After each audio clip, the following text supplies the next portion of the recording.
There we are. Perfect timing. I mean, not. Hey, my lips have appeared. Hello, everybody. Welcome to this evening's edition of FAE News. I am your host, Fairy Princess Lolly, and I'm on a narrow screen. Sorry about the lipstick thing. That timing just didn't work out very well right there. But tonight, we are starting the show. Here is myself. I'm here with Ion the Leprechaun and Famous Dana. Yes, Gunther is somewhere around here. I think he's having a computer hiccup hurdly thing or something. So I'm not. Oh wait, I think I might see. His magic mirror needs cleaned. Yeah, the existential void has entered the backstage area. So before we get into our show, please everybody hit the like and subscribe button if you will. That would make all of us love you so much.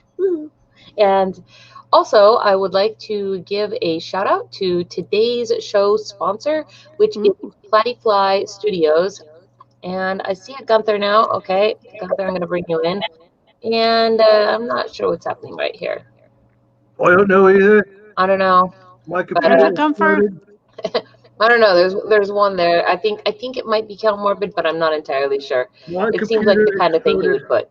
So Platyfly Studios, today's sponsor, and Platyfly Studios sells fantasy-inspired clothing and accessories. All of them are handcrafted by Kat Hawthorne in Indianapolis, Indiana.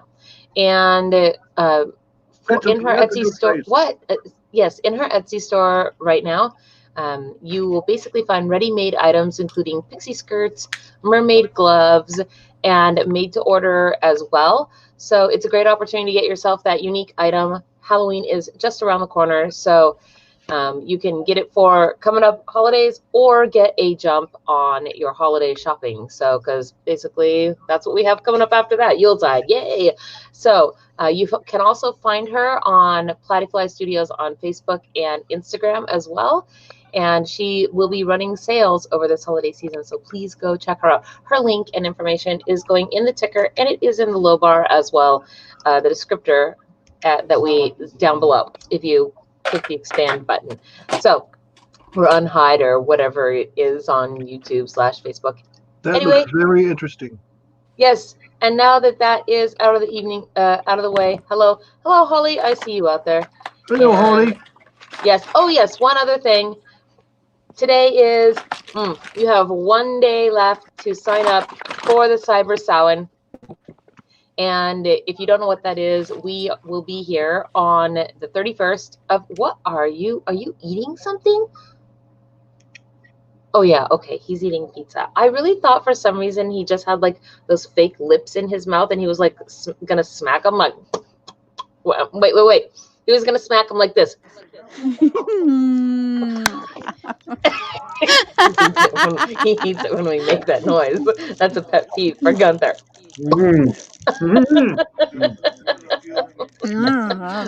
Yeah, do it while he can't respond. No, yeah, exactly. I like this. You should eat more. Yes, that's the Apple Smash Bat for Gunther.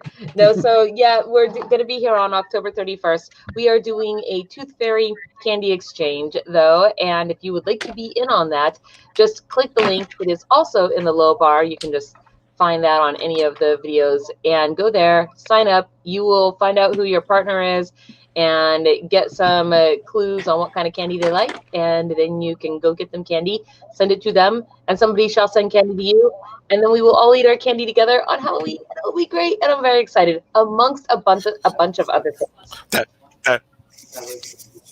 That way they get to be a secret grape pumpkin for all the candy. A secret grape pumpkin. Oh, yeah. We had this debate internally about whether it should be grape pumpkin or tooth fairy. And I guess that Ion is still stuck on referring to the grape pumpkin because that's. I don't like either of them. They both stink. You don't like anything, Gunther. Wow. Not true.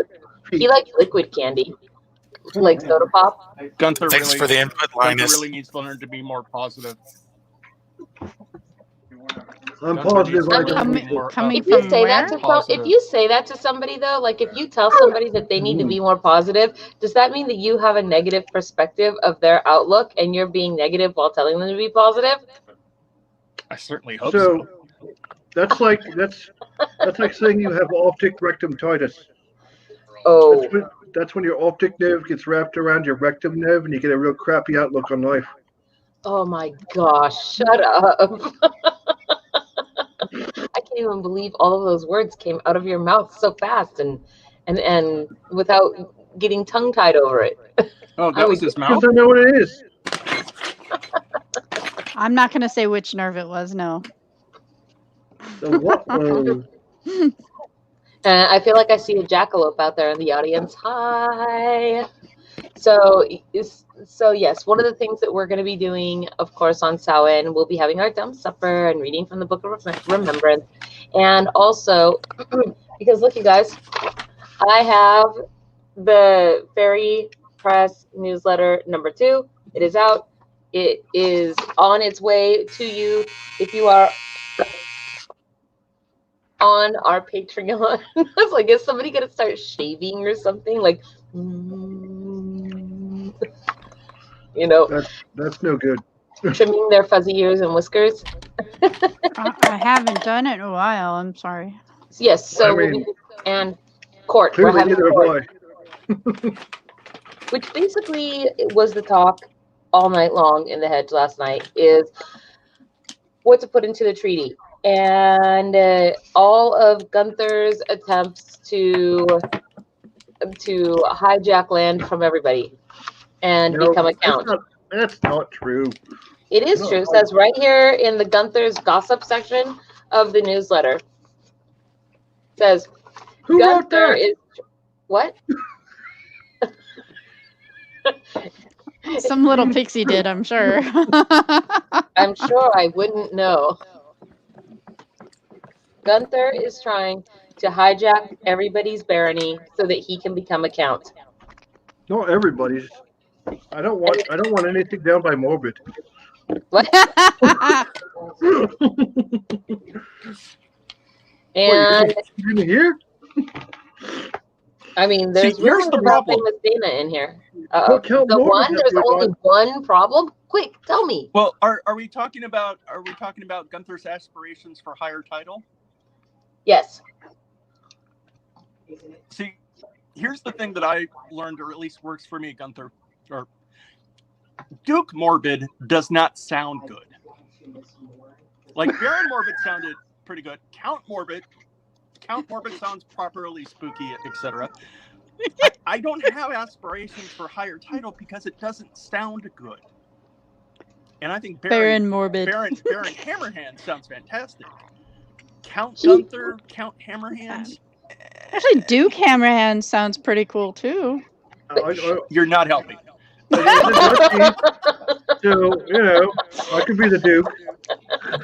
Well, I was talking about my official title being the Bogganess. Yeah, she's gonna when she takes over Ulfgard, she is going to be the Bogganess of Ulfgard. When you're here, you're boggin. No, I'm not a boggin. It's just being the Bogganess is a higher title. Even the Boggins are like I think that's their queen now. Well, they better. I mean, that's why she's famous. No, Molly, what are you looking at? You look like you're looking. Boogity boogity. Yeah. She maybe she doesn't like my self-proclaimed title. I don't know. She's just making. No, I was looking at the comments because look, you have some support from a jackalope. I don't know. I definitely can be a Duke at this point. You definitely. You think that you should be king? No. My people think I should be king. Okay. What? First, you get a jackal army. What? No, I didn't say the king of what. I didn't say what I was the king of. I didn't say I was like the king of storms and whatnot. I'm not saying anything like that. I Be might careful. be just the king of the pharaohs or something. You might get hit by a tackalope. A tackalope? I like tackalopes. I laughed so hard when I saw that. It made me giggle. I like giggling. You do. You're good at it too. There are some interesting people that Baron Hammerhands has on his list for potential new barons. Yeah. We're going to have a Royal Rumble. We're going to have a Royal Rumble. It's okay. Okay, Royal Rumble. Yeah. Nope. Are you gonna tell him, or is it a secret? Well, that's super secret. It is a super secret. How about Baroness Poppy? Yeah. Well, but Baroness Poppy is way down in your territory. Oh, right. No, we can't do that. We can't swear anything in his. Like Count Morbid doesn't even want any barony down in his area. So it's it's a thing. By the way, Poppy is currently celebrating her wedding anniversary. Oh, is she now? Presumably, so is her husband. Yes. It was a pirate wedding, actually. You mean originally? So I knew this guy named Jack, and Jack got married at the Rocky Horror Picture Show. That is not a pirate wedding. That is not. But it definitely. But they both gave over the booty. From the day he was born. So what's going on tonight, folks? How we doing? Oh, there they are. Oh, I don't know. Is that her? Yeah, that's them. It is a pirate wedding. They've got eye patches on. But he's got they're both wearing eye patches, and so after when they at the end, I think you normally like move the bridal veil or something. Well, when they said the vows, they both moved the eye patch to the other eye. Oh, they graduated from being single, huh? Yes. Who's nice? Who's unwrapping something? But that's how the eye patches were used by pirates. I think you feel kind of staticky. You're breaking up over there. It's Smarties. Who's got the yeah, I almost said something. I'm glad that you didn't. Whatever it was, if you stopped yourself from saying it, then I am glad that you didn't say it. My hands are where you can see them. My noble training is finally kicking in, I think. There, it's the belly dance thing. He's remembering pinkies. Yep, you got that's where you do this. What's that? By the way, oddly enough, speaking of weddings, these are little boxes. They're wedding party favor boxes. Like they fold up to look like this. Yes, tiny little formal boxes. So we went out and we managed to successfully get, I think, 2 out of 3 costumes a couple days ago for Cyber Samhain, for the costume contest. So Eye on the Leprechaun has his, and I have mine. And but nothing fits Gunther Hammerhands. It is true that it's hard to find things that fit you, but you also changed your mind too. So we're gonna find a different one for you. We have to go out and do that. But I've been told mine's in the mail. Are you gonna dress up, Count Morbid? I don't think I have anything spooky to wear. No, I think that spooky for you would be dressing like me.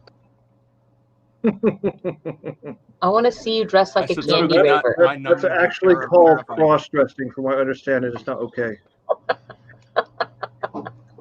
He can do that. I mean, you knew somebody who got married at Rocky Horror Picture Show. Yeah. There's a garter belt and everything. It's weird. I don't like it. It all works out because Morbid is the prettiest. So. See? I think that it will work out. I'm really excited now, though, for everybody to show up and have their costumes. But I think it's just because I really don't want to wait 2 more weeks before I can open mine and then wear it as much as I want and eat all of the candy. That's basically it. I don't want to have to wait. Are you going to try and steal my candy? No, we don't have. No, we need to go get candy, but we're gonna wait till we do the exchange. Like everybody will get their partners, and then we can go all buy the candies. Yes, Smarties. Although Gunther found one of my favorite lychee flavored candies at the land of Amazon in ginormo bags, and I looked at it for a very long time because that's one of the things that I like to do. I sort of like to window shop like that, right? So I just looked at it and then I left it open, and then I came back and I looked at it again and I thought about it. You know, I put it on a list so I could save it for later. Should be more like tab shopping and wait, what? Online, it's tab shopping. You just have the tab set aside. This is her way of walking around a store with something in her hand. Yes. As she decides she wants to buy it, she has to do 3 laps around the store at least before she'll decide. Wouldn't it still be window shopping though, Ion? Because you have Windows on your computer instead of multi-tab. It's Windows. That was terrible. I definitely say open this in a new Tabs window. are just extra windows that you don't have to make. That is so bad. I don't even know. And you don't have to break the glass either. Nope. And it's a lot lighter to carry around, that's for sure. But that is a thing that I do. I see the thing, and then I think that, oh man, I really, really, really want the thing, but I'm not sure if I should get the thing.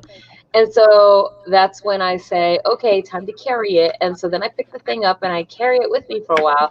That way, by the time I get ready to leave, if I still really, really, really want the thing, then I know that I want the thing. But if I feel like, okay, I've carried it around enough and that's it, I'm satisfied and fulfilled, then obviously that was not a thing that I needed. So it works out pretty well. And I think that originally it was all Ion's idea. Real quick. Raise your hand if when Lolly says she carries something around, you're thinking that means we carry it around.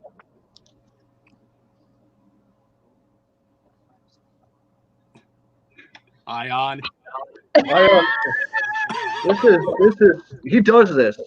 He's like I all the time. He's like, I'm not taking a side. I don't carry it around. I clean it and put it away. You know what's funny? Well, you make the angry elf carry it. And if we're out at a fair or something, and it's different at a fair, not at a store. The count here has to carry it. That means I get to carry it because I got a free hand. And he's got a socialize. You know how that works? That is not how that works. That works like this. The way that goes is Princess Lolly hands something to Count Morbid and says, will you please carry this? And Count Morbid says, hey, Gunther, come here. And then he just holds his hand out to give a thing to Gunther, and Gunther holds his hand out to take the thing because he hasn't quite figured out yet that Count Morbid will just hand him everything in order to not be carrying it himself. Figured that out. That's I figured that out. Never take things from a fairy, Gunther. You should know this. That's also why I end up carrying your umbrella all the time because, you know, that's a thing. I have a very cute pixie portrait of you with my umbrella. Oh no. Somewhere. Where's that at? I don't know. I would have to go looking for it, to be honest. I don't know why you'd need an umbrella. I mean, you cast a big enough shadow all by yourself. I try to loom over her appropriately to shade her, but it's apparently not enough. The umbrella is to add class. I do not like to be in the sun. Which is why you have Gunther. I mean, not in the direct sun. Well, I mean, I like the sunlight, but when it gets directly on you... You like the heat of the sun. Yes, that's true. What's your point? I'm just saying. But you live where it rains, so you have to have an umbrella. That's right. No, it's a sun umbrella. It's a parasol. The one that he was talking about carrying. It is. I know. It weighs like 3 times more than it should. It does. It's got the pretty little hangly things tassels, and the crochet and there's a rug over the top of it, and it's just it does look pretty. I don't know what to tell you guys. It's the Queen's fault. The queen decided that she liked those umbrellas one year and bought one, and therefore everybody had to buy one. That's how that works. That's fair. So we don't know who this Facebook user is. So your argument is peer no pressure. burnation, but you have to. How do they make themselves name in the comments thing that you on Facebook? Wait. Oh, you have to go. Oh, I see. A Facebook user. Hey, Facebook user that said no burnation. You have to go to StreamYard.com/Facebook. Yeah. And then just do the little thing to allow the permissions. And then we can see who you are. We'll see your name. Allegedly. It's true. It'll work. I've done it. Allegedly. Unless you don't want to be known, and then we'll just sit here and call you Facebook user. Yeah, the only Facebook sounds user like a derogatory term. that would say no burnation and then wants to be mysterious and unknown that isn't Count Morbid is the Baroness. So if our Facebook user is like, no, it's okay, I will be mysterious and unknown, that's Baroness Gale. I would bet dimes to dollars. What does that even I know mean? somebody else that would too. There's a FAE wench I know that would do that. But the word burnation, that's the giveaway. That's the giveaway to me too. Okay, so. Or it's a firebender thing. I don't know. I don't know. I'm just looking at the newsletter to see if there's anything here I want to say. What were we talking? Okay, yeah. Yeah, we were busy last night. I could say this really quick too. If you are one of our Patreon patrons, go to Patreon and cast your vote for whether or not you want us to do a Thanksgiving in-person event or a Yuletide event. Both of these we will be looking to try to plan in Vancouver, Washington, and probably as close to the relative dates as as is available, but at the Homewood Suites in Vancouver, Washington. So if you have a preference between Thanksgiving or Yuletide, you need to hop over to our Patreon and go make that vote. So it's patrons only. So there is that, and let's see. I think that's. Do we have an artist interview coming up? Yes, we do. The artist is actually in the wings right now. That's a vendor. Well, yeah, but vendor, artisan, they're pretty much on par when the person is making their thing, right? I'm going to bring him in right now. Hello. Hi. Hello. How are you? Nice to meet all of you. Yes, much more crowded than when we did handmade home shopping, huh? Just a little bit. Yeah, no, I've been listening while I was kind of getting ready. And I am so sorry. So I think I've got this spelled right. Rifinnheim Witchcrafts. Tom. Yes. Yes. And I think it's really cool what the name, by the way, welcome to the show. So I think it's really cool, but for the Count Morbid's edification, will you tell us what Rifinnheim means? So yes, it's Riffin, from based on as far as my cursory Google translation goes, Riffin meaning raven and Heim being home, so it's a kind of a raven home, kind of being the closest translation as I can mix. It was really funny because she told me today that it was Raven House. I'm like, no, that's Raven Home. And she goes, well, how do you know? I go, do you see the stuff behind my head? What? I did not say how do you know. I said you were right. You always make me sound so terrible. Well, because you're not terrible. You're wonderful. I think like half of the 9 realms have Heim at the end. It's not. That's like, because you're home. Yeah, for any of the realms. Yeah. Is kind of the idea behind some of it. Well, your setup tonight looks awesome, and I want to kind of embiggen you really fast. That guy, yeah. Look at this whole setup. This is great. I want all of those things in front of him. Wow. It's even got Hugin and Munin there. That's good, yeah. Right, yeah, Hugin and Munin. Yeah, it's Hugin and Munin. And that's a cool cup. I want that too. Yeah, no, my Secret Santa got this for me last year. It's like a little cauldron. It's adorable. That's awesome. I love the feet on it and everything. That's awesome.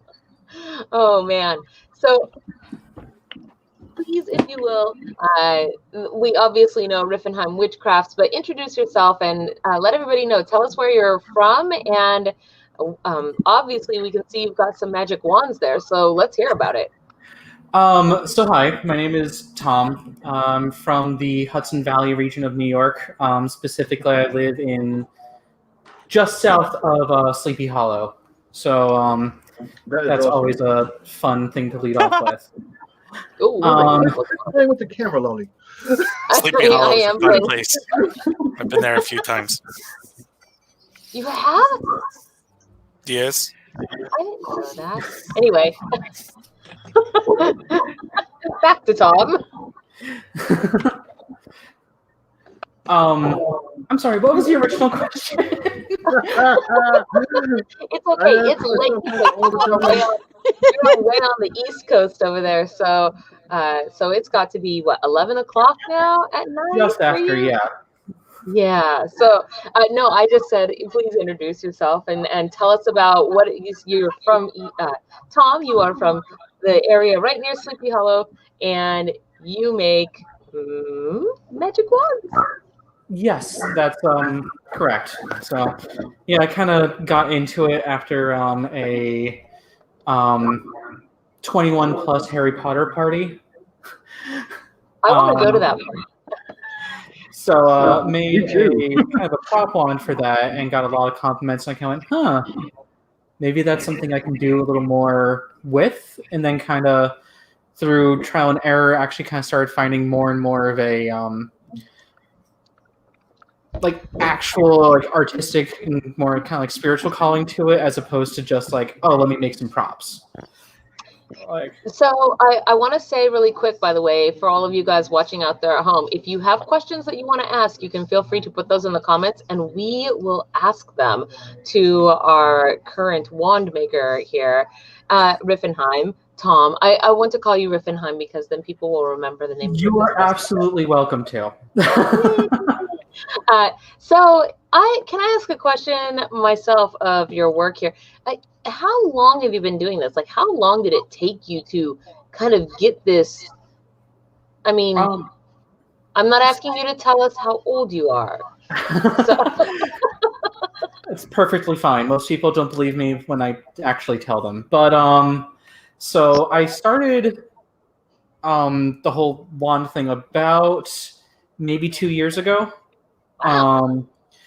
You know, because I have a background. I went to school for art. You know, I have a background in like various forms like mixed media and sculpture and all that fun stuff. And my father is a fairly prodigious woodworker, so I kind of picked up a lot of that vibe.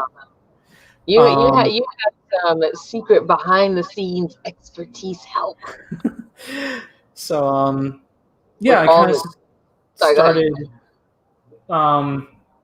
Just honestly, I actually started with a drill press and some sandpaper. You know, just kind of trying to using like a piece, like a regular like pine dowel you get from like a craft store. You know, just trying using that to shape it down and have that consistent spin. Then ultimately, I upgraded to a like an 18-inch mini lathe. Right. And started kind of just teaching myself how to turn wood. And here you are now, a regular Ollivanders. Something like that. Ollivanders? Ollivanders, or Grigorovich, or, you know. John Hurd. You know. So, it is coming up here on Halloween. You've got all of these wands. Sell me a magic wand. Start with pick one out. Tell me about it. Its beautiful properties, what it is made of. What can it do? Let's see. I'm getting. Let's see. We can start with spindle, actually. because I name each of them based on the kind of personality inherent to the piece of wood. It kind of comes out as you're carving. So this one is a Paduk. Yep. Paduk. So it's a very rich red wood, very fire aligned. So it's got like a really kind of outgoing personality, but its specific personality is also kind of one of like kind of quick jabs and cutting barbs. It's never malicious, but it's very sassy. Witty repartee. I'm sorry, what missed that question? What? Oh, I said witty repartee. Yes. I was suggesting the word poignant. Yes. So like this one, it's one of the more poignant. This is actually one of the newer ones that I've been working on. You're just trying out some different designs and techniques. It kind of looks like a spindle on the end of it. That is a good choice. I'm on the cusp of Scorpio Sagittarius, which is water and fire signs. So right. So pretty good choice, right? The pretty good choice. So that's also kind of a big part of like, the actual sales pitch is like actually kind of having that physical like face to face, because I can kind of get a better feel for that person. And then by proxy, like which resonates more with that vibe.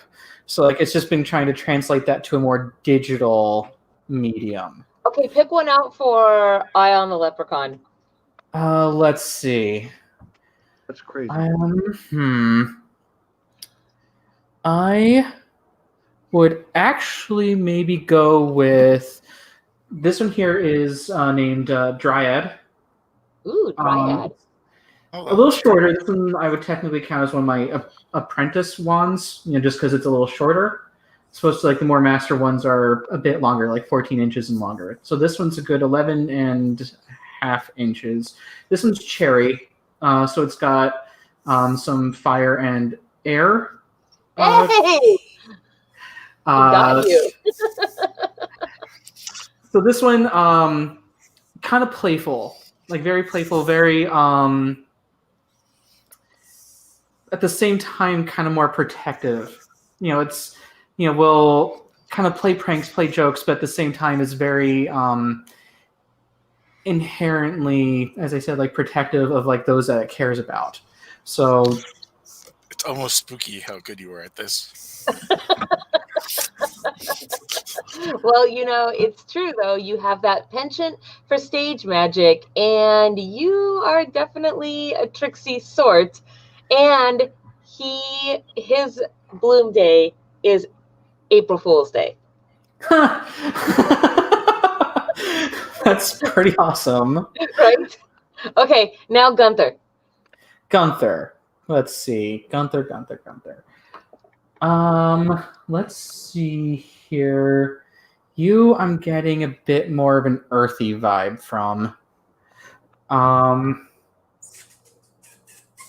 like dirt. What did you just say? I like dirt. You like dirt? So in that case, actually, I would maybe go with this guy. This one is named Guide. So this one is white ash. So it is more of an air aligned one. So it'll kind of help counterbalance some of the more stalwart earthiness, add a little more fun and whimsy. Definitely the earthy part, I think. I don't know about the air though. So but ash is a good one because isn't ash what we were saying last time is the world tree? Yeah, Drassel. Yeah. Either that or this one. This one is a walnut wand. I know that ash is also pretty masculine too. That is pretty. What do you think about that one, Gunther? That one's cool looking. That is a cool looking one, yeah. So this one, Gunther needs one that won't break easily. Right. So this one actually is, walnut is actually a pretty dense wood. This one has been a little more quiet comparatively. So this one don't have a ton of info on. So like sometimes like they're a lot more vocal, for lack of terms, while I'm working on them. Sometimes they're, I only find out about it much later on. So like this guy actually, That's actually just like me when you meet me. I'm kind of quiet at first, then you can't get me to shut up. That's sort of true, actually. Especially the last part. I don't remember the first part. You were sleeping during the first part, Cat Morbid. He's probably still sleeping right now. All right, Famous Dana, do it for Famous Dana. This is my current wand. Just so you know, this right here. Wand. Current wand is a club. Yes. Yes. You know. He's made have a new game for him to play with it too.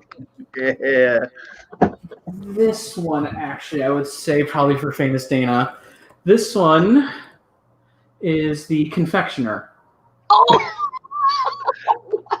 That is definitely Famous Dana. So this one's very, very like home and hearth. Very, the best way to a person's heart is through their stomach. So it's very, it's usually true. I mean, usually I would say probably through the rib cage, but or one of the floating ribs. Exactly. It looks like it's something that you would stir with.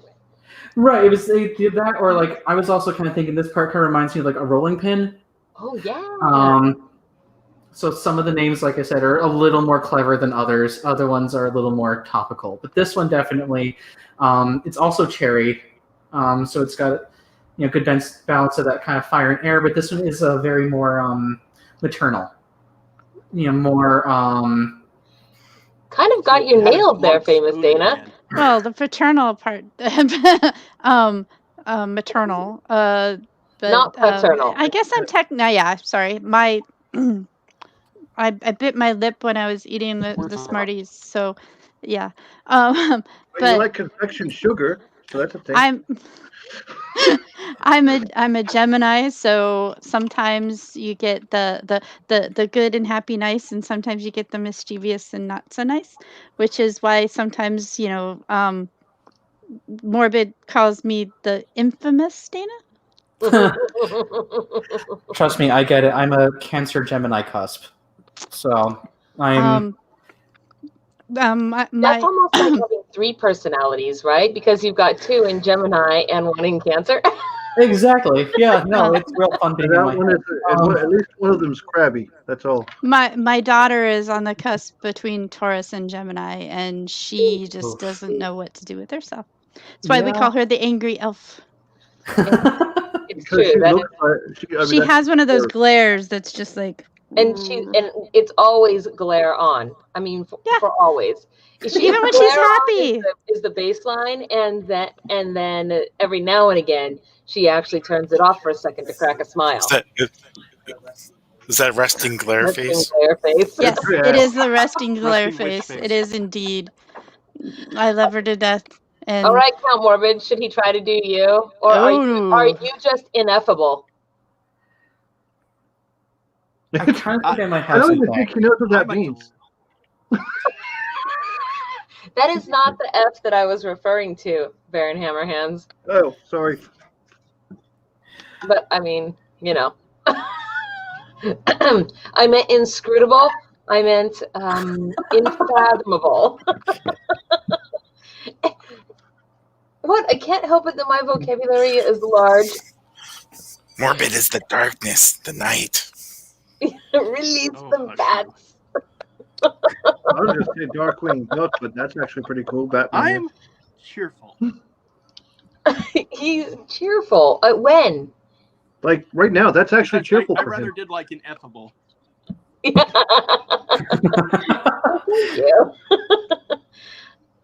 All right, there you go. The ineffable existential void. I was actually for him. Cancer. I was thinking Morbid, yes.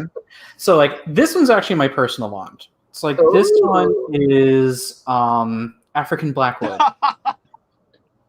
So this one is tied to earth and water, but also very strongly tied to spirit. And traditionally, this wood's been used for a lot of like more of the more spooky arts, I suppose. Woods spells cast with this one have like a stronger connection to like the afterlife. So in a similar wood, I have Spooky. this one. Ooh. This one is the Artisan. I love the handle on that one. So like this one, it's got very much like that kind of like spooky vibe. It's very angsty. What? And I mean that in as 100% nice way as possible. He might poke his own eye out with it. And with working beyond the shroud. What did he say now? He said you're angsty. Your wand choice is angsty. So, but this would be like, again, like I'm personally like, this That's is an onk. my favorite, my favorite variety of wood to work with. It's a very dense wood, very heavy. Dulls out your knives very quickly, but okay, I first person in the audience to say me. We're gonna have our wand maker choose a wand for you. I just want to see what will happen. I don't know. I don't even know. That's a lot to go on. What? He had 0 to go off of for all of us. Probably more for me than any of you. See us. He's interacted with us. He was sitting there watching us. Okay. For like 5 minutes. Not even. Here it is.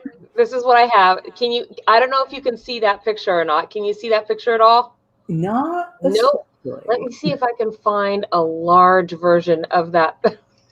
Not you, me. Okay, hold on. Let me see if I can find a large version of that picture for you. All right. That is one of our jackalope viewers. Let's see.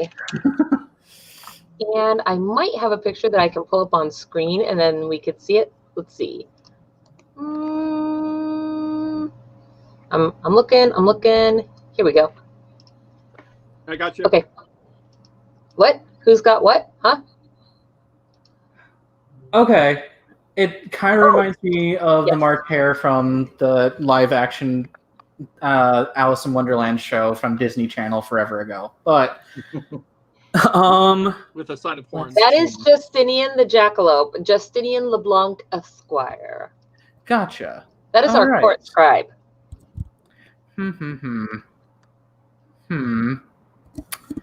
Oh, there's some more pictures. Man, you're fast, Count Morbid. I've heard that.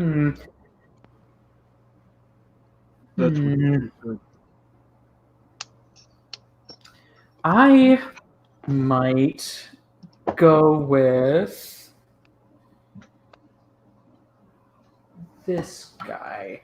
This one is a rosewood. Ooh. So very lightly purple in a very kind of dark way. Really kind of typically used for love spells. This one's name is Mysterium. Just because it's a lot more fluid in its kind of presentation and capability. Like this one is a lot more of a, as its name would kind of imply, like mystery, but is kind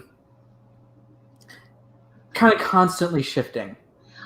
That seems appropriate, as our jackalope is always in, but fluid also too, because our jackalope is in fact quite, how should we say, locucious. Ooh, there we go. That's your 5-point word. That's a good one. I mean, it's a fancy word, but it's only 3 syllables. Does that mean that it's like 4 points? Not quite 5 syllables, but super fancy 3-syllable word? 3.5? If it's got 3 syllables and over half of the populace won't understand what the word means, then it automatically goes up. I think 4 points tracks. No, it's 3.1415. Wait. You know what? You must be the away judge. I just want pie. Oh, I just want pie.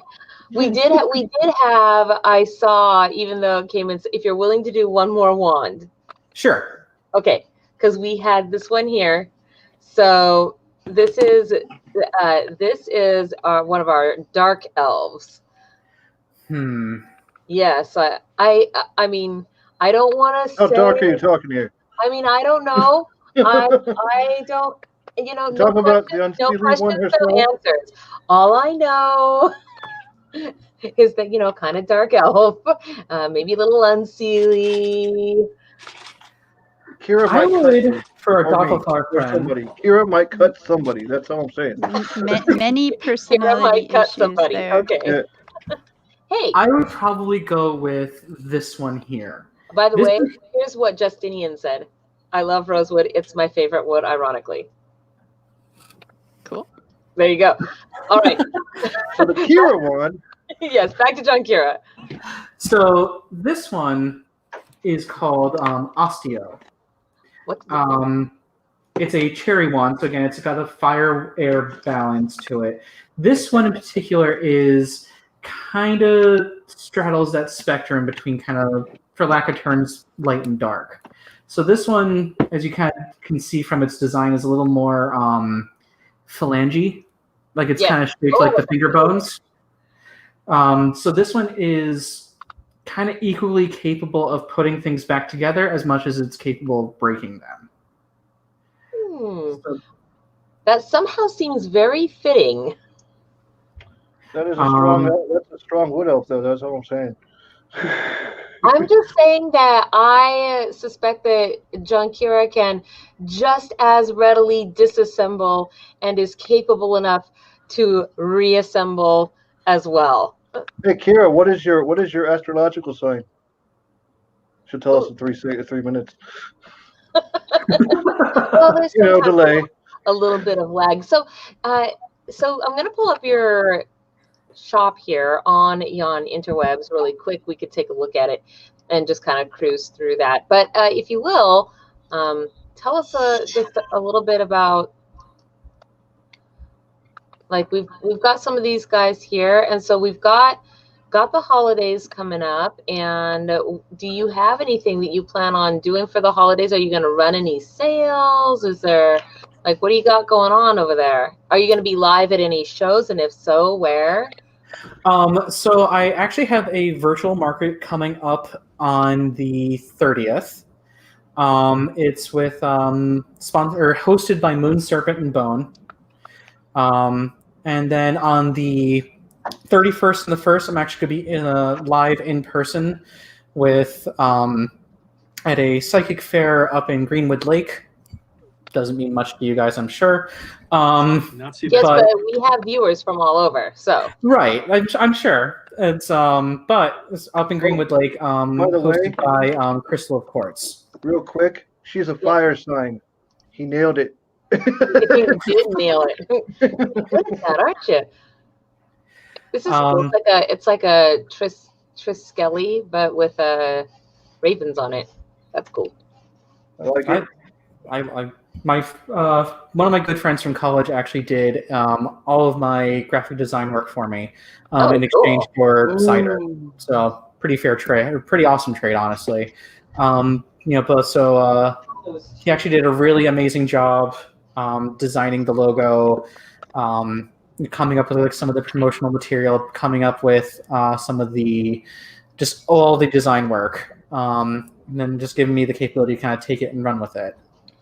So now we have, I'm sure you have a giveaway item for us tonight. What is the giveaway item? So, actually, I'm going to bring this back to you here. I have bag here, of sawdust. Bag of sawdust. You know what? We actually have give that a few away. jars of those. But, Count Morbid, the peanut gallery over there. All right. I actually have here. It would be a bag of spare wand parts. Oh my god. This could be your wand. It's a DIY wand, and he just sends you a bunch of wood shavings. Reassemble yourself. Oh no! Oh no! We'll just. That's a lot of misfiring wands. Careful where you. As long as I don't touch it, they won't fall. All right. Right. So these here are, as I said before, more of my apprentice ones. These typically go for anywhere from $25 to $35. So whoever gets the with glitter, perfect. So the winner of the giveaway, if I can get in contact with them, I can work out and figure out which one of these wands would be a good fit for they get their choice of one of those wands we see on the rack before us. Correct. So can I just ask you to go down the line and tell us what those woods are? So this one is Osage Orange. Okay. Let's see here. This one is That's olive. a nice wood, and so is olive. Osage orange is Yes. It's real dense. It's very dense. It carves very nicely. I was actually very surprised because it felt very splintery when I first got the blank, and then once I started carving it, it was fantastic. Anyway, then I also have olive. These here. This one is holly, actually. That is the true color of holly, which Harry Potter's wand is made out of, and it is not that color in the movie. And every time I see it in the movie, I am angry, and I feel wand elitism in my mind. And then we have this here is cherry. I mean, a good chunk of these are actually cherry because I wound up ordering a bunch of cherry wood and then not realizing that I already had a bunch of cherry wood available in stock. So overabundance. Right. So then I have here cherry. This one is bird's eye maple. That's the one with the cool burl on it. It's got those really cool little burls. This one here is also cherry. This one is bird's eye maple and cherry. There you go. So, guys, the magic word for this week is pumpkin. And after the show, you must go to YouTube and put the word pumpkin into the comments. Do not put it into the comments now, not into the chat. After the show, put it on the YouTube comments, pumpkin. And, of course, next week, as usual, we will do the drawing for your choice. Whoever the winner is gets your choice of one of those wands. Amazing. Perfect and in time for the holiday. But, of course, now we have to think about what is it that we want the magic power of the wand to be? Because, as you know, if what a freaking magic wand, man. I know, but if they bring it into the hedge, it has to have some very specific. What? What'd you say? I don't know. Count Morbid said something. I didn't hear him. Swish and flick. Yeah, just make it do Leviosa. Flick. I don't know. So I want ideas for what the magic wand should do so that we can enchant it for use in the hedge. I like the Wingardium Leviosa, and you have to say swish and flick when you do it. So you think? Wait. I think that's kind of... You think it should make things float? Okay. Yes. And you have to say swish and flick. Okay. Swish and flick. Do we have ideas from the audience? And Ion, are you okay over there? I'm contemplating an idea. What is your idea? I don't have it yet. Yet. Oh. He was working on getting it. You messed him up. Now he's going to start all over. What about you, Gunther? What about you? I don't get paid enough to think. You get paid more than most. That's true. When it comes to special one of the powers issues for a is wand, that all the wands are so very. The wands have distinct characters, and so it's hard to know what they pivot without knowing who wins it and what they pick. Oh, Dana, you can't be like, oh, I know, because you don't have a wand, you have a spoon, and it's large. What if we came up with? It has to be large. They could take their pick of 3 different possibilities of things that the wand could do, and that way, whatever wand they choose, they get their wand, and then they can pick the magic power that it has in the hedge to go with it that best suits them. How does that sound? The other one I liked was Luminous, which makes everything light up. Oh, the flashlight. Yeah. to make your life slightly easier while still giving it character, you could say that it summons an assistant mount or some such appropriate to the wand and the user. Wait, it summons a what?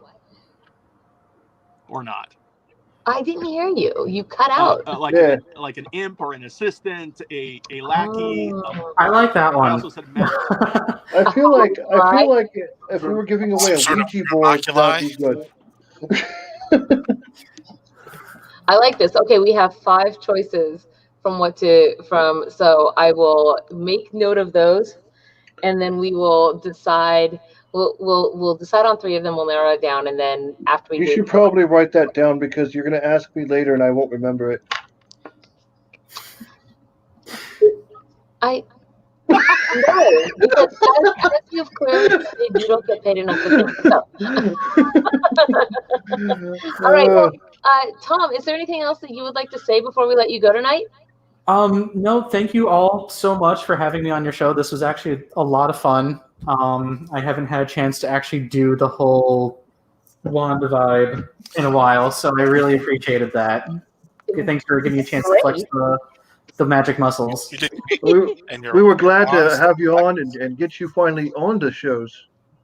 Yeah, Deb and I were talking back and forth for a couple of weeks now. Yeah. No, work's been pretty chaotic. Yep. That is basically, so yes, just to remind you guys, magic word is pumpkin.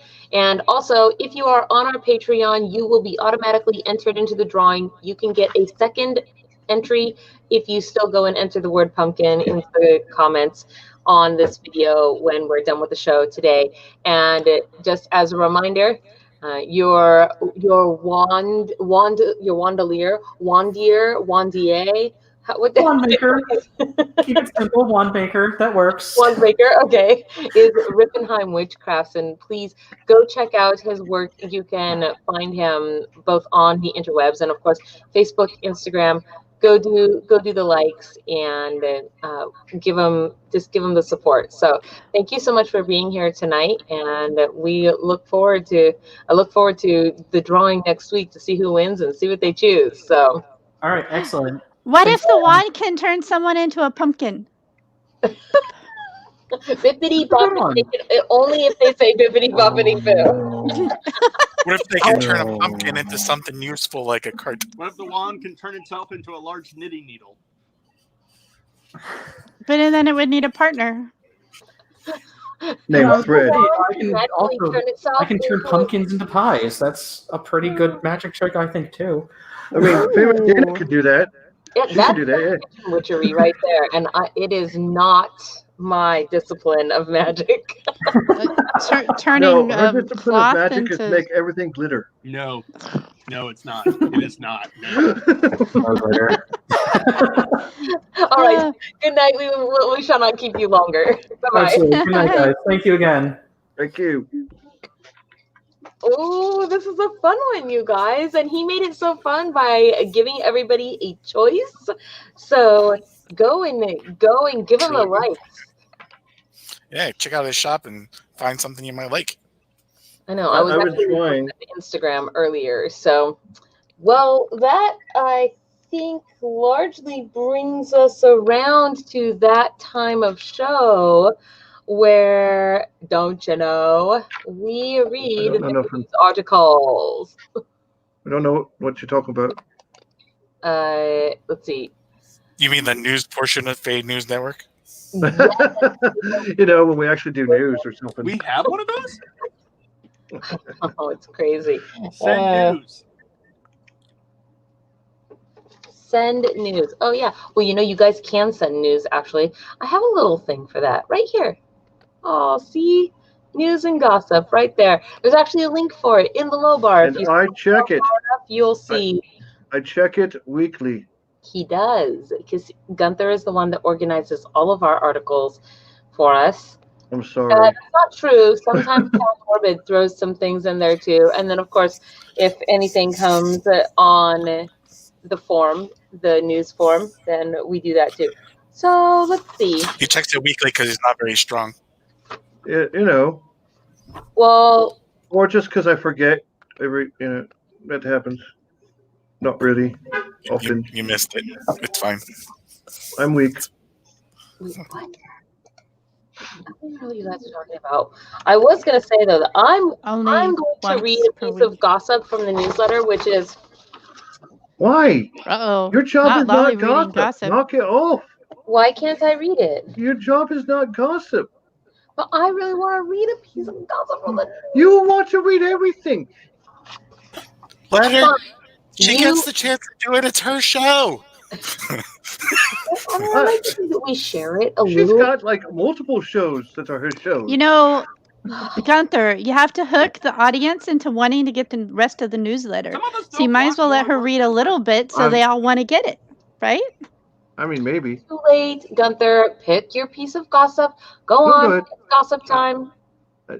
Gunther likes to. Is it true that Gunther, in fact, does like to tease Fairy Princess Ollie? Yes, because she gets read in interviews. I have not seen any evidence that Gunther actually likes to tease. Man, you know. I haven't seen it. I haven't seen it. I'm not sure that her getting read is because it's cute. I think it might be angry. Lying liar heads. Lying liar heads. Yes. Gossip you wanted to read, yeah? I'm looking at the news articles to see what looks possibly interesting. So I tried to look at the one that you sent earlier, and it's like 5 sentences long. It was so sad. I was depressed. Wait. Oh, the one that I had sent? Yeah. Yeah, that one was sadly underwhelming. I expected it to be at least whelming. I didn't write the article. I know. Somewhat whelmed. What? What? I don't even... Didn't we just see one like this the other night? Let's see. I don't know. Oh, this sounds kind of cool. Okay. Yeah. Creepy doll possessed by demons cries real tears during a bar ghost hunt. That will be article number 1. And let's see. Shockingly, I did not send that. That was me. Let's see.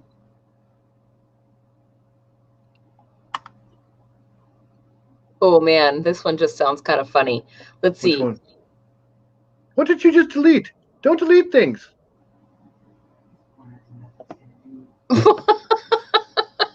Oh man, I don't even know. Okay, let's see.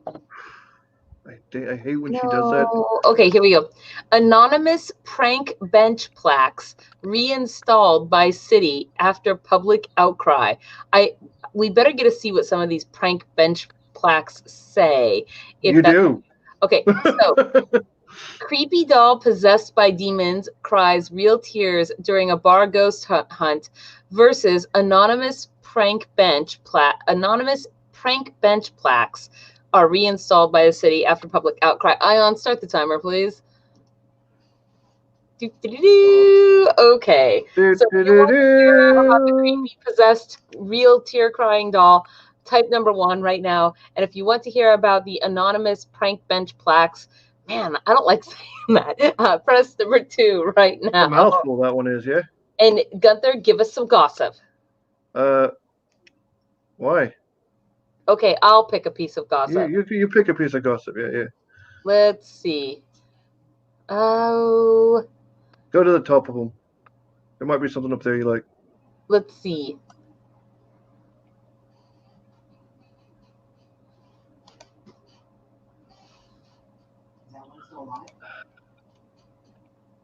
I like the great dragon prince Fenris the Grey was having a betrothal to Lady Ash presented, and it would seem that the dowry for such a union. Hey, didn't we do this one already?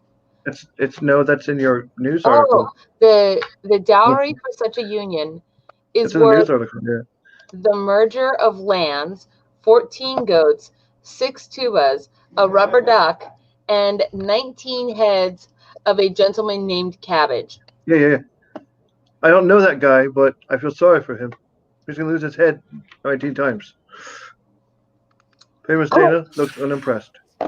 The timer has run out, and it seems that so far implacableness has been. I see nothing but votes for number 2, which happens to be. Oh wait, the implacable man.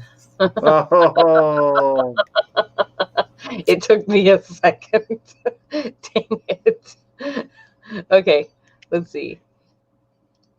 Here we go.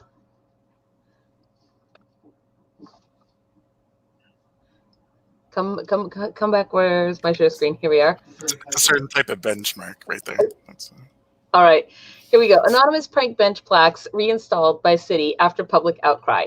Mayor Nenshi says the prank plaques are witty and increase Calgarians' enjoyment of the parks. So here we go. Humans first invented fire right here, 1903.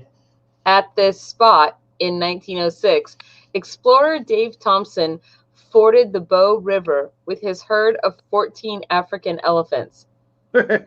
I don't understand why it's funny, though. Why is it funny that humans invented fire at that spot in 1903? What? Well, I don't know. Let's see. Benji, the first hamster to fly solo around the world, took off from this spot. You know, I feel like all these things could almost be real. Like, what if he really did? What if there really was a hamster named Benji and he was in his little cage but they launched him around the world or something? Like, there's also a bench there where they invented Uber Bark. Just saying.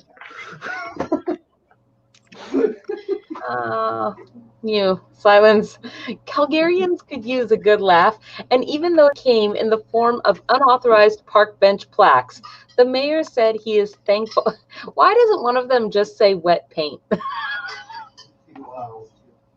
Let's see. The mayor said because wet paint was here. The mayor said that he is thankful for some humor in today's world.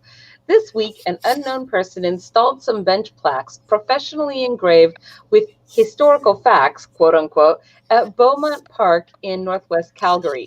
While the statements engraved on the professional-looking plaques are clearly in no way accurate, they seem to have given most readers a smile. One reads, "Oh, wait, we read Benji's." Another one said, "Nothing of note happened here," or at least that's what they want you to believe. And okay, X-Files. Let's see. Upon hearing about the plaques, the city removed them. The official reason, revealed in a tweet, because that's how cities officially announce things, was due to a policy around commemorative plaques and graffiti. What? Well, what was the policy? Let's see. Oh, it doesn't even say what the policy is. However, the public reaction was so positive, the city has now reinstalled the plaques. We need a bit of whimsy in our 2020 world, and certainly at the city, we encourage citizens to do a little bit of guerrilla art and a little bit of fun things to make their neighbors smile. Yeah. So did they put them back on the right benches? Which makes it even funnier. Yes, it does. I want to see what more of them say. I just want to, let's see, in memory of Roger Bucklesby, who hated this park and everyone in it. Must have been a Scotsman who did it. Oh, man. Okay, let's see. I'm looking to see what the rule is here. You're looking up the graffiti and plaque rule? Okay, I just want to remind you that last night I was trying to write a treaty between 3 kingdoms in the hedge. Okay, I like looking at that kind of thing, and you leave me alone. Okay, so let's see. He was a mighty hamster. He flew with all 4 of his arms. Okay, I'm looking for more. Let's see. I want to see what more. Oh, that's it. We only got to see what 4 of them said. There's probably a Twitter or something out there with them on it. Well, let's see. Let's see. There's this one, the City of Calgary Twitter.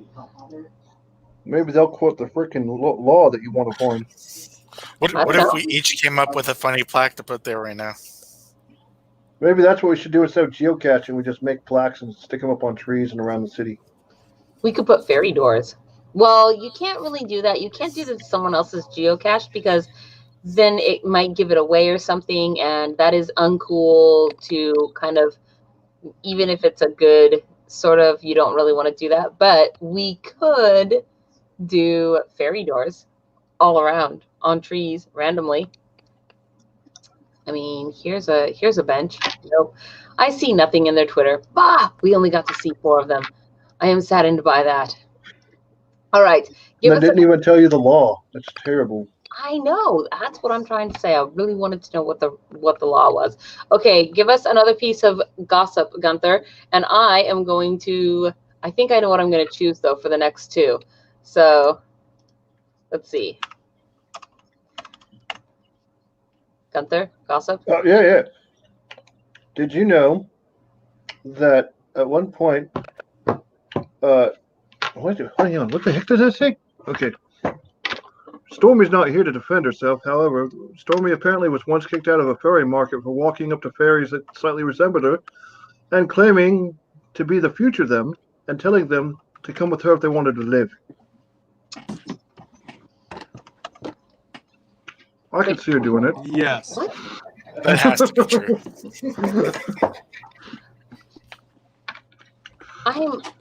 I'm trying to decide. So, That's okay. also something that Fairy Princess Lolly would do, I think. Wait, what? I didn't even hear what it was. There's no one that looks like Princess Lolly.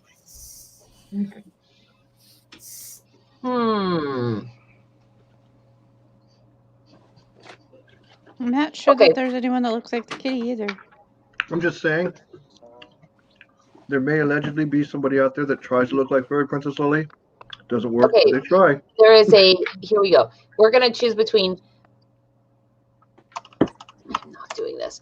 A sandwich throwing brouhaha erupts at McDonald's drive-thru in Brook Park.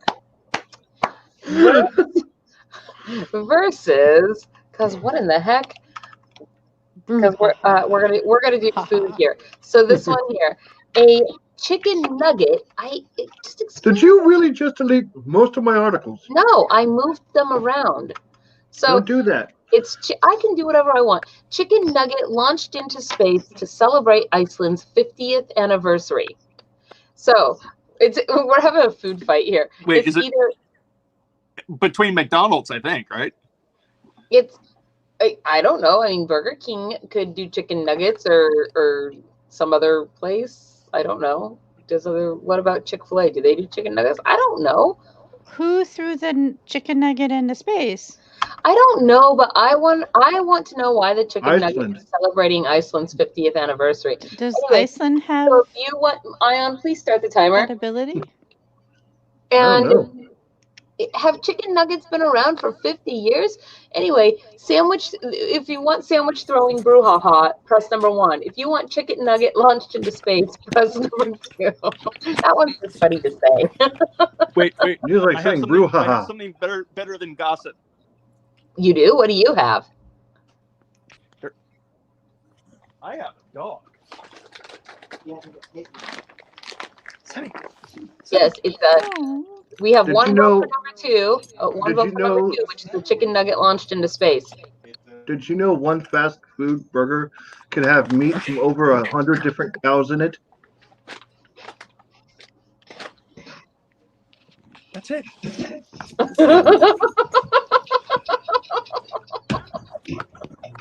I'm dying. In space. We have 2 votes for number 2. 2 votes for chicken nugget in space. What did I miss? 0 votes for sandwich throwing brouhaha. I don't even know what you're trying to show us, Count Morbid. I think Becca would have a flashback if you say anything about burgers. She might have actually thrown them. The Rifinnheim was eating the chicken nuggets. You can pick me off being big. Oh, take you off being embiggened. Okay. So we have 2 votes for number 2. Is the timer out, Ion? Is that what I saw? 2 votes for number 2. Chicken nuggets. All right. Gonna find you. Where are you, chicken nugget? I just don't even know. I mean, what were they even hoping with that? Here we go. Okay, whatever. I accept your cookies. let's see. Chicken Nugget launched It's a into serious space scientific experiment. to celebrate Iceland's 50th anniversary. Oh, they launched a chicken nugget into space in order to celebrate the anniversary. Not the chicken nugget is celebrating Iceland's anniversary. Got it. Man, headlines are so confusing sometimes, you guys. Okay, supermarket giant What? Iceland. Just happened.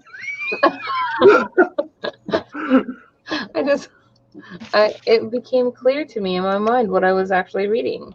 Oh no. Carry on. Has celebrated its 50th anniversary by sending a chicken nugget into space. The breaded snack took just under 2 hours to reach 110,000 feet above the Earth. One of the retailer's most popular items, it was launched into the stratosphere's temperatures of minus 60 degrees Celsius from a location close to the company's head office in, Deside, North Wales. Right. Why is Iceland's headquarters office in North Wales?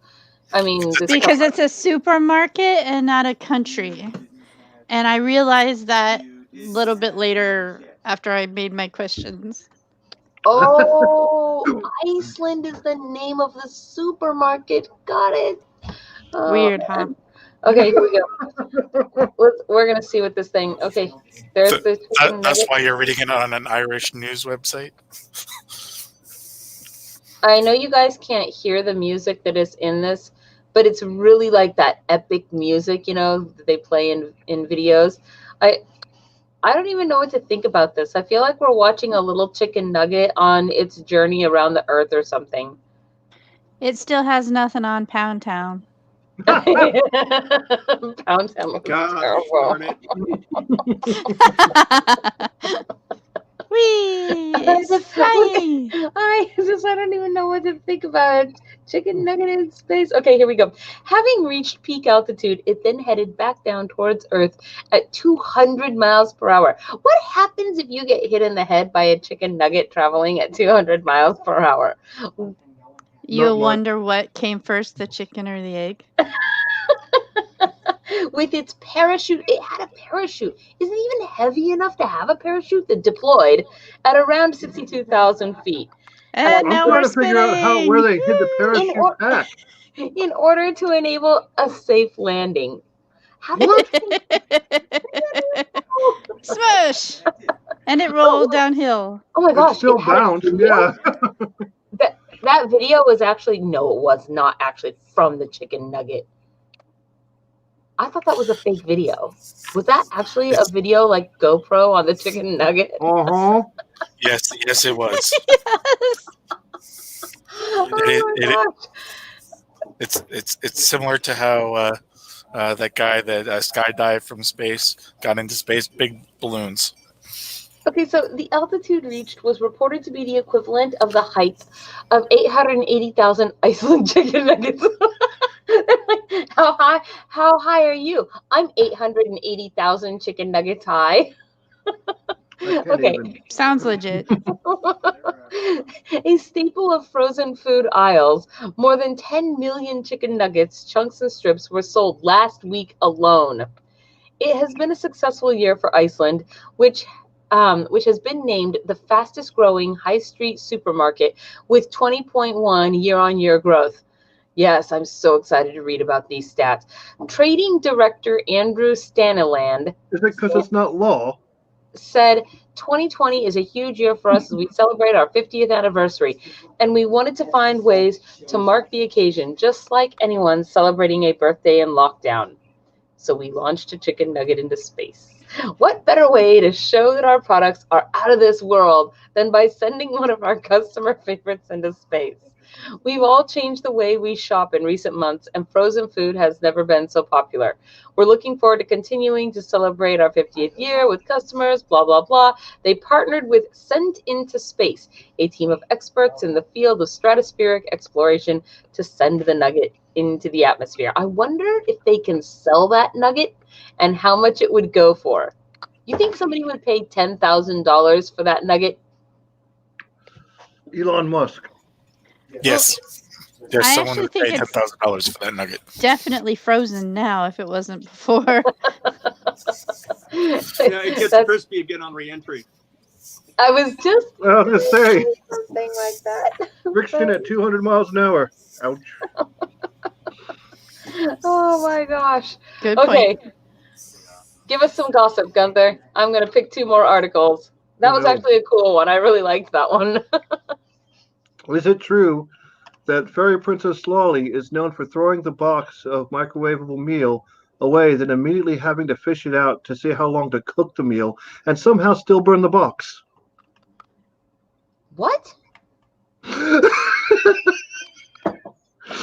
Is it true, Fairy Princess Lolly, that you are known for throwing away the box of your microwavable meal, then immediately having to fish it out because you didn't check to see how long to cook it, but somehow you still end up burning the box?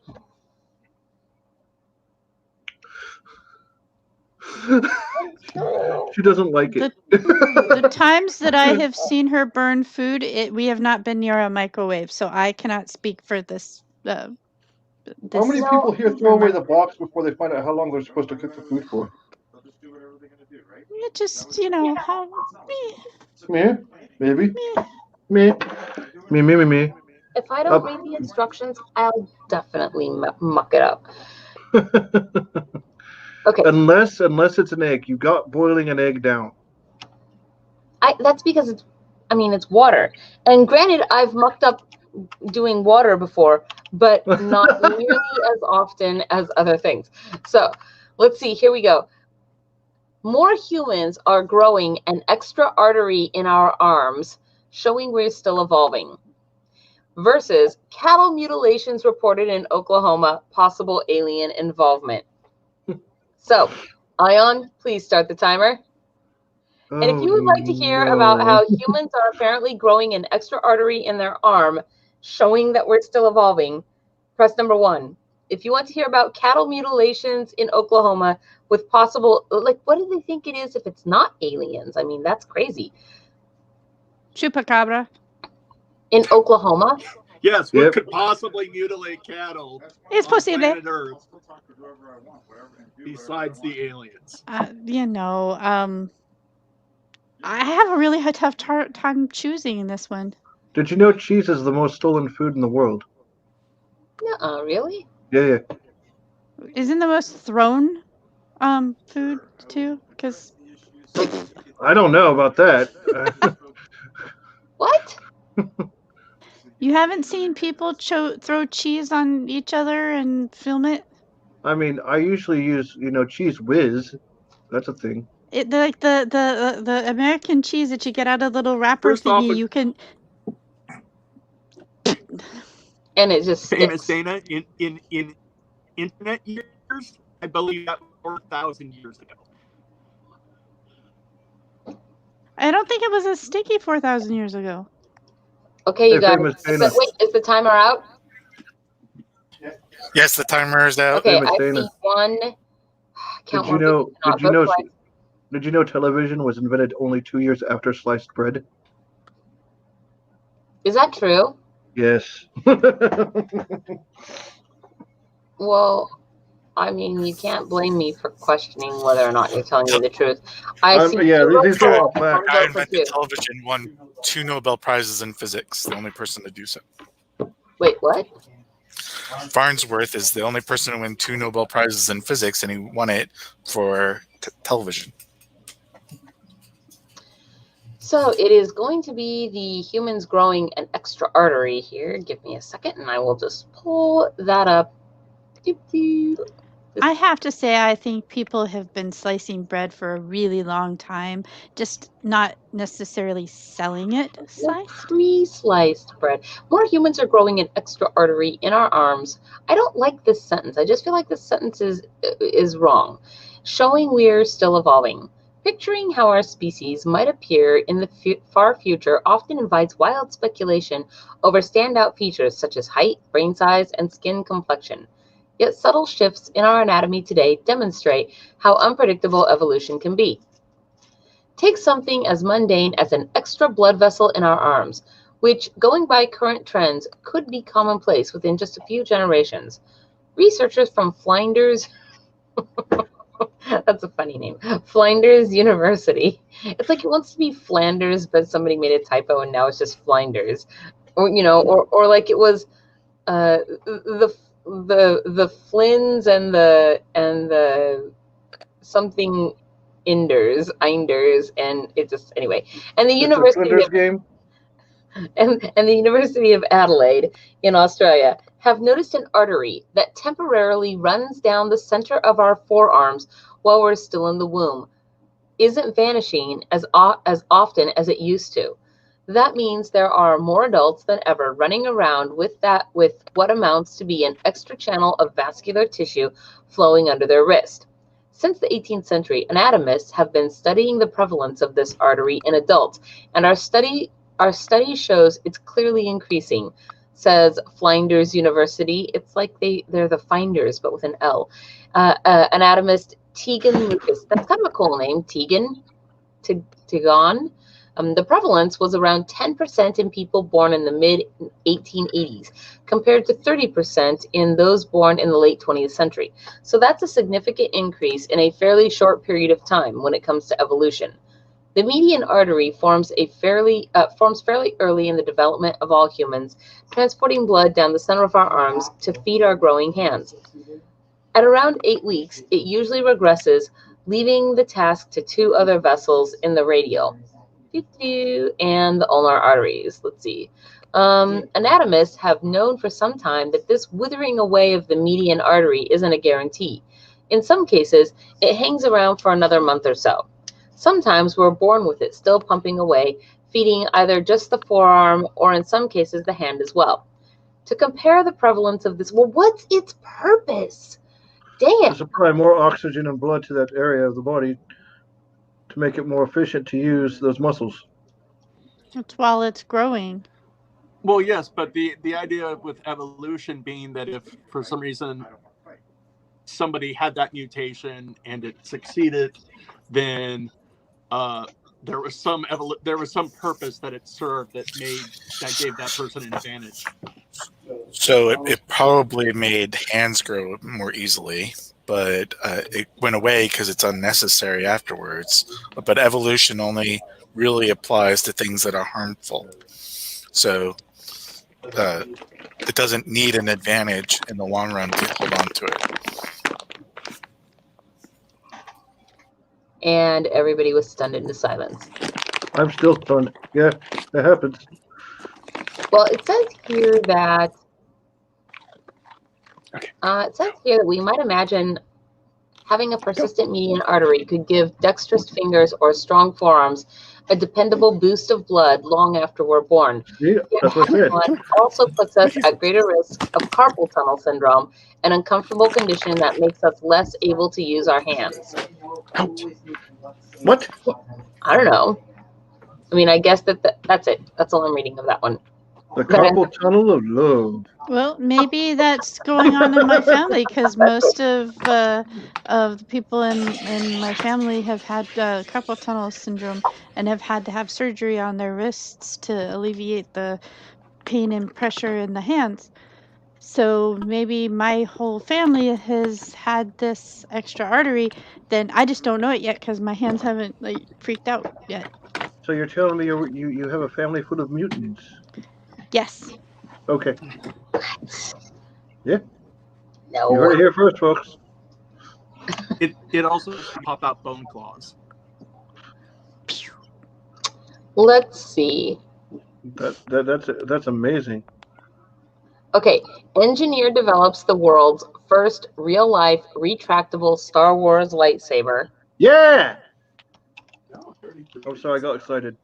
Versus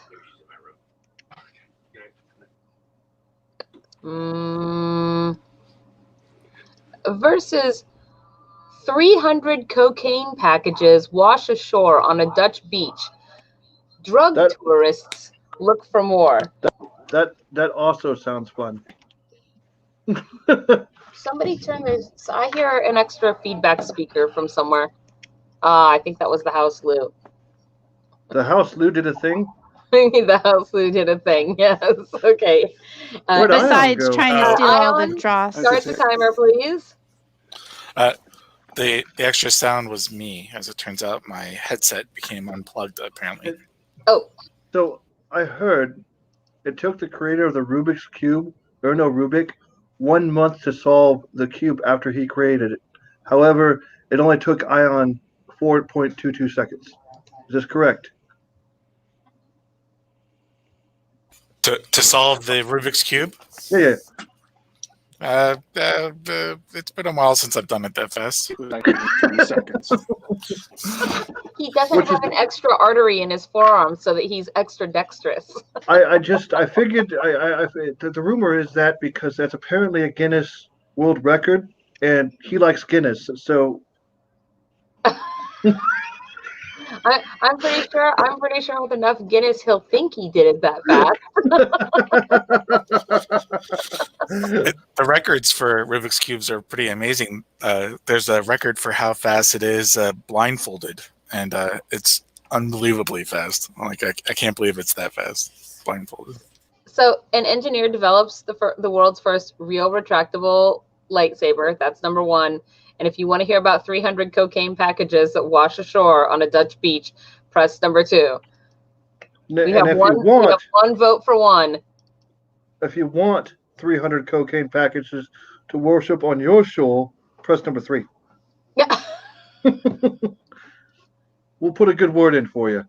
Yes. Oh, wait, where's the timer at, Ion? Where's the timer? Timer is expired. Timer's expired. We have 2 votes for one. Okay. 3 votes for one. Here we go. I vote for one. Well, then 4 votes for one. That's right. Well, okay. I like Star Wars.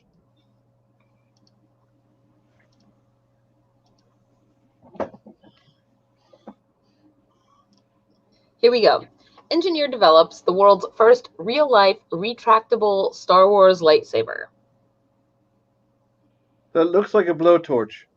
A popular YouTuber has created the first functioning lightsaber using propane gas burning at around 4,000 degrees Celsius to create a retractable plasma beam. Wow. Wow. Dude. Really? Inspired by a love of Star Wars, he has previously made various lightsabers, but wanted to produce the world's first retractable plasma-based version. So there's a video of it? I mean, oh my gosh, it's 20 minutes. I'm not watching the whole thing, but I am. Here we go. Ooh, it's bright. Nuh-uh, it did not do that. Okay. That hot heat? Yeah, it probably did. It might have taken a little bit, but it probably did.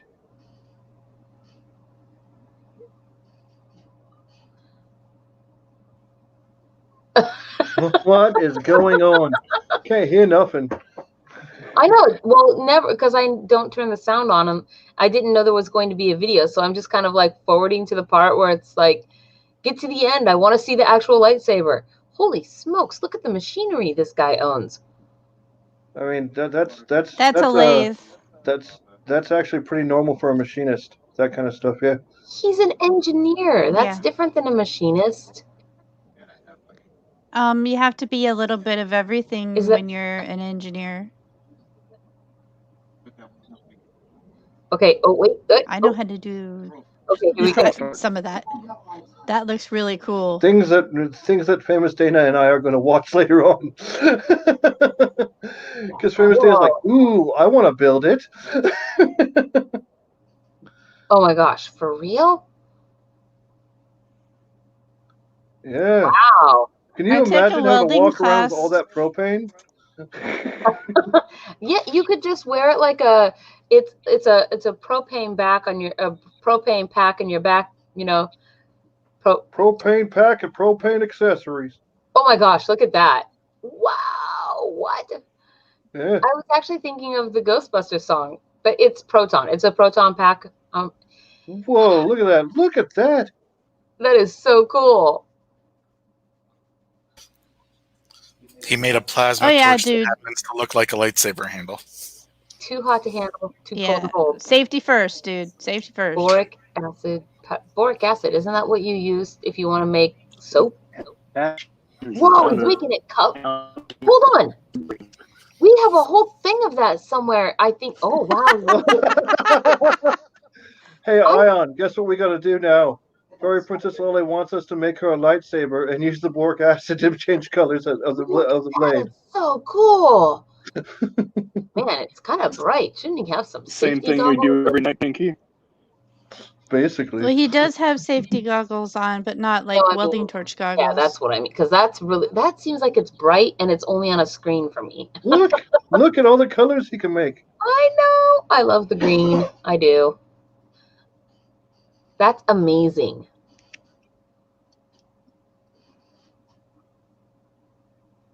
That is so cool. Now, it's like step 2 is to figure out how that can happen without having to have the whole proton pack, right? Well, the blade isn't there, so you couldn't block another one with one. Well, you know what? It's getting there. We're not too far off now. It's not the same in the slightest, but that's fine. It will be someday. Why do you have to rain on the parade? We all thought it was cool, and you're just like, it's not even a real thing. Listen, children, Ion kills your. I hope we're gonna start calling you children. Ion crushes the hopes and dreams in front of them with cold human science. I don't see you making one any better, okay, Ion? Okay? So stop kicking puppies and just let us enjoy the plasma lightsaber. It's only a lightsaber if it's built in the Champagne region of France. Otherwise, it's just sparkling plasma torch. Oh my gosh! Oh no! I don't know if I can appreciate what you just said or if I hate you a little bit for it.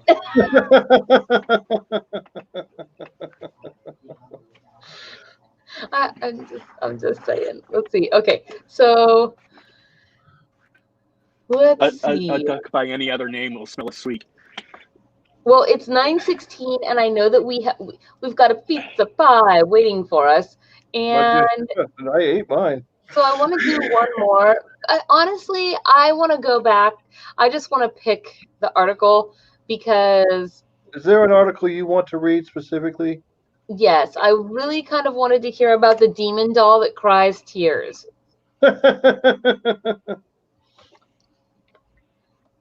Okay. Good night, everybody. Wait, what? Oh, stop it! Stop it! What are you doing? Oh, I hate it when it does that. Okay. Is it my role to say that it's probably not really crying? No, you're not allowed to talk the rest of the night. Gosh. Ruins the ghost. Ruins the lightsaber. Creepy doll possessed by demons cries real tears during a bar ghost hunt. Paranormal investigator Matt She's Tillett. not going to let us talk about it. Talk about what? Whether it really happened or not? No. We haven't even read the article, you guys.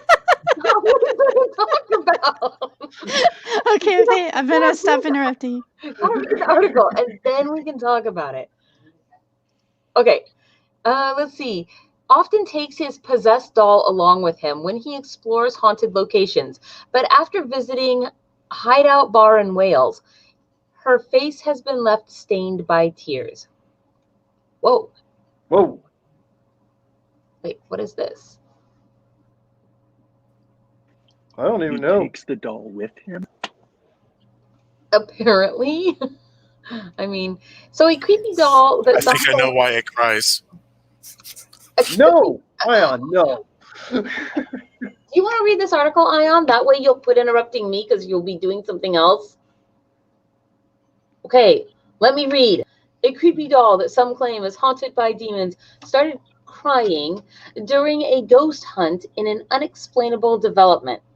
Paranormal investigator Matt Tillett was carrying out an inspection at Hideout Bar in Wrexham, Wales, when Annie, a doll he brings along with him, started crying for no reason. According to Daily Post, Annie is believed to have been possessed by a malevolent being, which Matt says helps bring forward spirits and activity on his investigations. At his most recent investigation at Hideout, he claims to have heard a ghost screaming, the sound of children running around, and made communication with a 170-year-old cobbler. But he doesn't understand what could have caused Annie to be so upset during the hunt. Kind of a cool-looking little pub. Yeah. The doll that lives in a box is fitted with paranormal equipment in the hope of proving there is life after death, and now left with some stains down the paintwork on her face as a result of her regular tears. Recently, Annie has started crying for no reason. She has real tears, Matt said. I've had her for over a year now, and it's the first time she's had real tears. I can't explain it. It's been happening ever since I put her in a new enclosure. I've sent it to demonologists, and they've suggested it could be one of the demons crying because they are trapped in the box and can't get out. I'm just going to say that I never took a doll on a ghost hunt with me. When we were at the Hideout, I mean, that's probably a good thing. She had fresh water running down her right eye. Huh. I mean, that's a creepy doll. Looks like something you'd have in your collection. It is a creepy doll, isn't it? But he's putting ghost hunting stuff in it and apparently has a ghost trap inside of it or a demon trap inside of it somehow, which I don't know how that's a thing, but okay, cool. It says she has 2 demons that are attached to her, and they help bring forward spirits and activity on the night.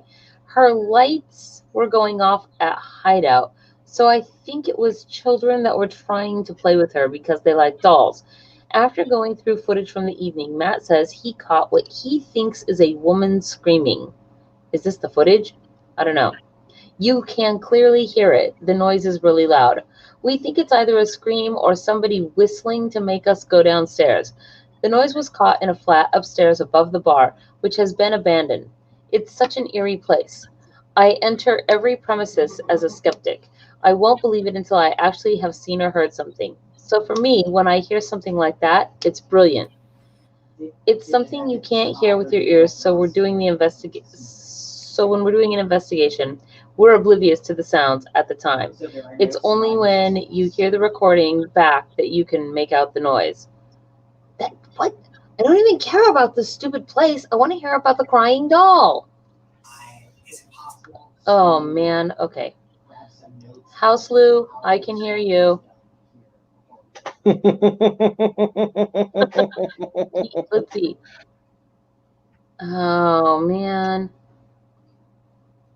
I go back to saying this, man.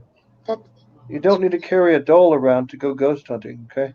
But he thinks the doll helps. And those are some very helpful demons. I don't know demons to be so helpful. Usually they're jerks. All right, so here, I think this is the video. Well, wait, why did it? There. Here we go. And go. I'm trying to watch the video. Okay, whatever. This thing, okay, Ion, tell us why you think the doll is crying. I was literally just making a joke that's inappropriate. Sorry. So I'm waiting. Like, I kind of want to see something in this video. Like, where is? So surely they opened the box. Otherwise, how do they know it's crying water? Because it stains her face. I think someone put a squirt gun in there. But how do they know it's crying water? As opposed to what? It could be crying, Anything else? What? It could be crying Drano. Well, in the article it said she was crying pure water. No, it just said water. Right, but how do you know it's Tears water? of water. So let me get this straight. Your contention is not that the doll is crying or not crying. It's that we're uncertain whether or not the thing that it is crying is water or some other substance. What if they don't know? What I'm saying is the box isn't sealed. And so the most likely answer is that they're cheating and they're making the water appear. You know, they could have actually sealed the box, and it's actually condensation from like the fake hair on her head that's forming at like her forehead and running down, and it looks also like it's true, coming but from then her you arm. wouldn't know it was water. Why Right. is your hand behind your back? It looks like you've lost your arm. Your arm looked like it was cut off at the elbow. Like, yeah. Gotcha. An itch. Oh, It did look because weird. I was worried there for a minute. Like, what happened here? I don't know. Maybe they don't know at all. Maybe they're just saying that it's water because it's a clear liquid, and that seems like the most probable of liquids. Right. I'm just saying that they could say some liquid that looks like water if they never open the box, but they probably opened the box. So if the box is not sealed, or what if he's faking it somehow? How is it that he's faking it? Ask Penn and Teller. Squirt bottle, eyedropper.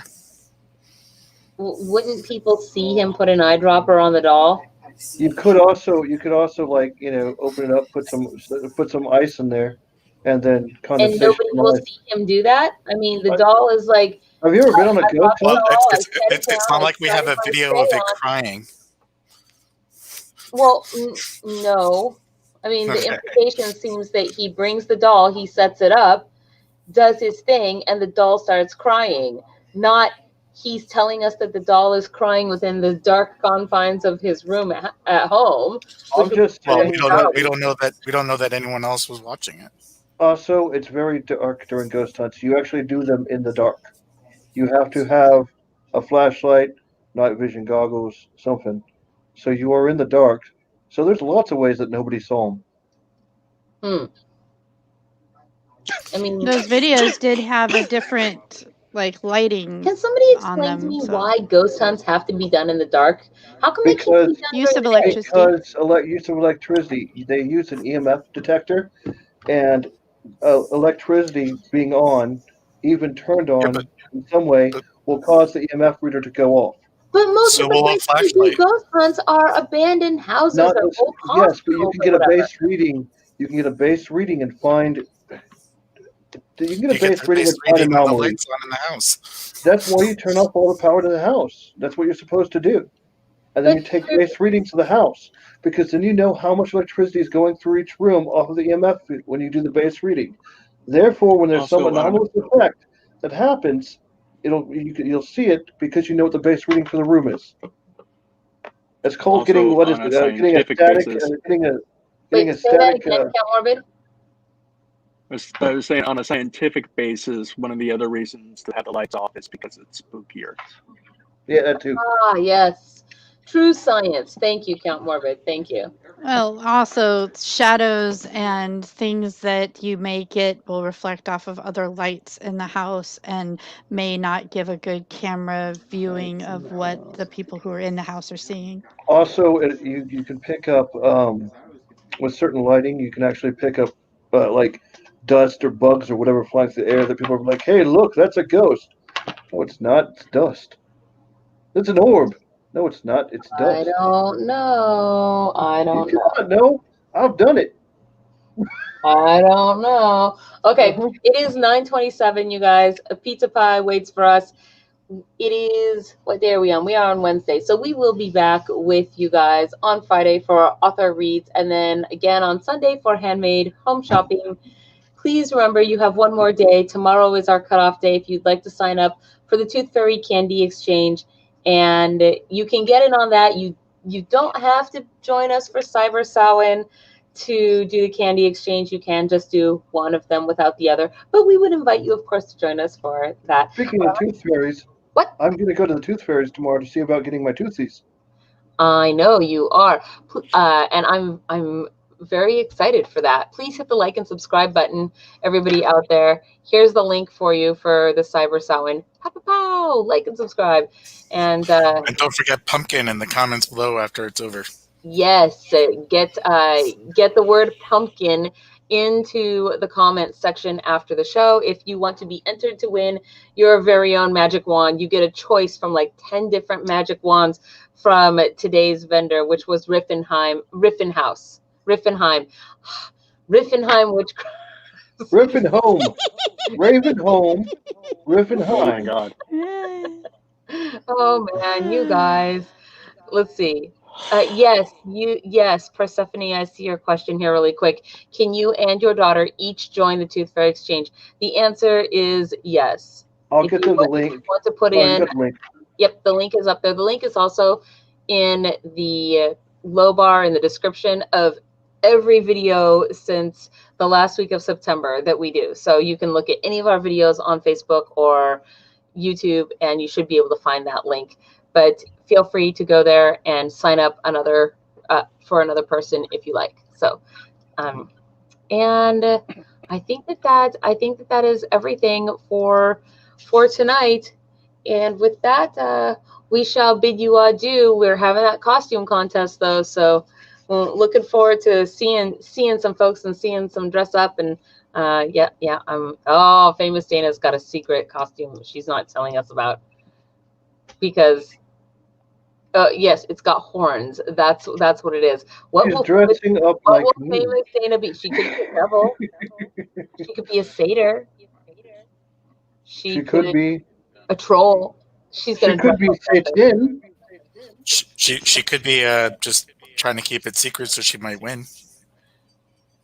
I mean, she can do that. Look at I love her smile. I mean, I did win the beard contest, you know.